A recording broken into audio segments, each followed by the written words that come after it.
Mais um na tua carreira. Um beijo pra você, te amo. Oi, amor.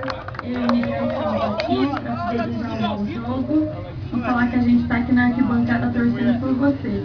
Te amo, beijo. Oi, vida. Está aqui ajudando com uma força, porque a mãe te ama de coração.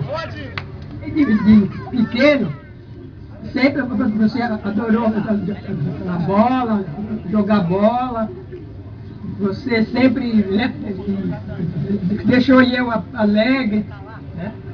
Então, continua adiante. Um beijão. Bem, o jogo que vai estudar seu jogo, que a mãe te ama. Vai conhecer bom, seu pai bem pequeno, seu jogo. A mãe gosta de você. Você não tem mais que eu gosto tanto. Vou jogar pra você. Um beijo. Oi, Serginho. Tô aqui pra desejar um bom jogo. Faz um gol pra mim, tá bom? Oi, amor. Quero te desejar um bom jogo. Que dê tudo certo pra vocês. Que vocês consigam ganhar o campeonato. E é isso. Beijo. Te amo.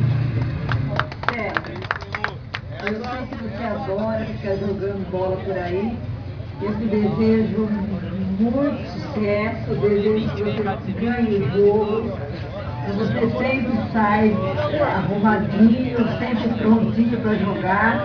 Eu pergunto, onde você vai? Ah, vou jogar bola. Onde você vai? Vou jogar bola. Tudo bem, então vai, eu acho que você deve jogar mesmo.